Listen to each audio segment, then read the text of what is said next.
My name is Jody, and I just retired from my super important yet super boring corporate job where I explain complex things to the C-suite executives in 5 minutes or less to get them to actually make decisions and do something.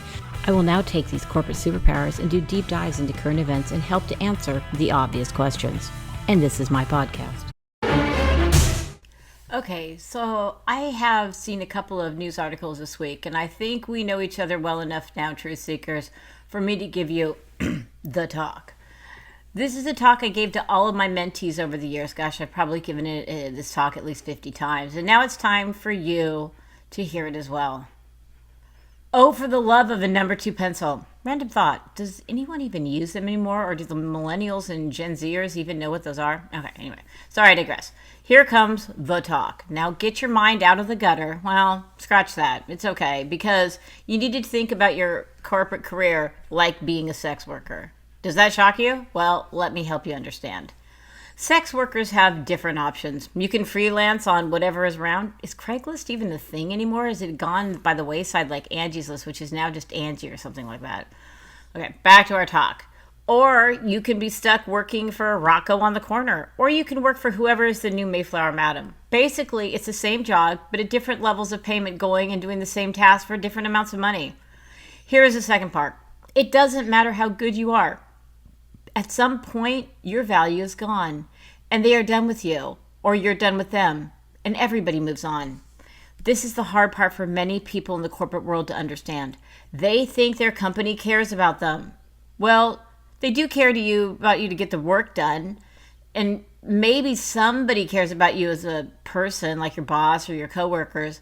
But even then, it's only up to a point. You know how like you've had your work husband or work wife or your work BFF, and after about 2 or 3 years, you're not talking to each other as much. So that's what I'm saying. It's not a bad thing. It just means that everybody moves on. And so I want to give you a couple examples. Last month, somebody working for this big bank dropped dead at their desk.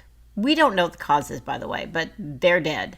But the big bank forces people into office to do Zoom calls as part of their return to office for collaborating. This poor woman, and I'm not going to put her name in because frankly she deserves better and I'm not going to use her, so we'll just call her Banker Doe. Obviously she wasn't missed by any of her coworkers or even her manager because no one realized she was dead until people started smelling something bad. Let that resonate, kids. Not one person missed her. Not one person checked on Banker Doe. She was dead in her desk, and it took 4 days before someone walked by. And that wasn't a coworker. It was just a random person that smelled it and wanted to see what was going on over there. I literally cannot imagine this. And what did the big bank do for their employees in the aftermath of this horrific event? They suggested they call it employee assistance counseling. You know, the generic offering they offer to all their employees. They didn't even bring any assistants or counselors to the building. No, they told them to call the generic number and talk to the generic counselor. But don't feel bad because they did get the smell out. Can you imagine anybody wanting to sit in that cube or even around that cube? Can't believe that's going to be popular. And as bad as this is, let's discuss Big Bank 2. This is not a slam on banks. It just happens to be. Both the articles are about banks, so don't take it personally, banks. Anyway, this bank has a tendency to have their young investment bankers have issues like, drop dead from stress of working condition. The lucky ones just need hospitalization from stress. No big deal. So anyway, they agreed to have these young, energetic kids right out of college do timesheets to enforce not working them until they collapse in exhaustion. Now, let me tell you a little bit about investment banking. You can make some serious cash, like 7 figures after a few years. So that's why they work their butts off in some cases in the beginning, because they can literally retire in their 40s and 50s and start that second family. What? Why did I say second family? Oh, because their first family got tired of wondering where mommy or daddy was and when they got home, and they're off spending that alimony and child support money. Hopefully their kids are willing to meet up with them every so often. But hey, that second family, that's the time you have a chance to do it right. Yes, I'm being snarky, but I actually saw this. I saw the Tums and the high blood pressure pills. I saw that while everybody else was having Thanksgiving and Christmas, these bankers instead saw this as the time to get those deals done. Anyways, Big Bank 2 started pushing these youngsters to change their timesheets so they were below the max hours. You know, the timesheets they're supposed to use to ensure you don't drop dead at work. So I don't even know what to say with that. But what I'm going to say is I'm going to give you my own little story because I fell into this. One of my jobs in 2008, when the housing market crashed, I worked on a project that was so stressful. I got a call that one of my employees was sitting at his desk unresponsive. I kid you not. He was like just sitting there staring at the screen, and they actually had to have an ambulance come and take him away, and he had to take 30 days off from the serious stress. It was absolutely insane. So anyway, it was such a stressful job. I literally worked every day, probably at least 12 hours a day.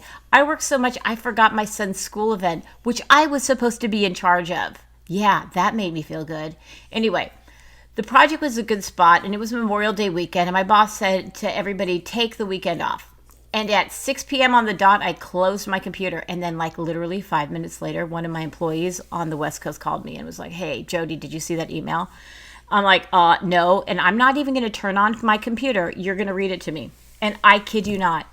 It was this big, long thing where they actually quoted Winston Churchill during D-Day. And we're like, we need you to work. I know we told you not to work on the weekend, but we're going to need you to work probably like, at least 8 to 10 hours every day, but try to take at least 4 hours off on Memorial Day so you can spend time with your family. And I'm like, I didn't read that. It didn't go out until 6:03, and I clocked off at 6 o'clock, and I took the weekend off. And look at me being in charge and all that stuff. But guess what? The next week, my manager was so mad that I didn't get to work, that I got so stressed, that I went into my doctor's office because my heart was just pounding and I was like shaky and stuff. And I literally went up to my doctor and I'm like, I need you to tell me if I'm having a heart attack or a panic attack. And they checked, and it was just a panic attack. But literally, he took my phone out of my hands because I was on a call this whole time because we were on conference calls all day long. He literally took my phone, and he's like, Jody, you're working too much. And he's like, you need to take at least a week off, maybe 2 weeks. And I'm like, oh, my God, I can't take any time. And I like start spinning out of control. And he's like, okay, how about we put you on a 40-hour work week? And I'm like, okay. That was just like horrible. I'm like, okay, that's better than having a heart attack. It's better than you taking me off work. So when I told my manager I was only going to work 40 hours a week, you would think I told him I was going to run over his dog. And at that point, I told my husband I needed to quit. And he looked at me and he was like, yeah, finally. So when I quit, do you know what my manager said? But you balance all of our budgets so well. There it was. I wasn't a good employee. I wasn't doing a good job. No, it was that I could balance all of the budgets. I was like Johnny Rocket, and I fit the suit. Guess what? The Gen Xers are the only ones that are going to totally get that one. So that's when I realized that corporate life is like prostitution. At the end of the day, no matter how good you are, you're replaceable. Anyone who says they can't survive without fill in the blank person, they can and they will. Will it possibly suck? Sure. But in the end, if you leave, there is someone that will take your place. The stock's not going to go down. The company will survive. You need to look out for yourself because I do not care how many rah-rah events or platitudes or pizza parties or whatever. You can and will be replaced as part of corporate law. But what you don't want to be is poor Banker Doe who literally dropped dead at her desk and not one person thought about her for 4 days. And that is the truth.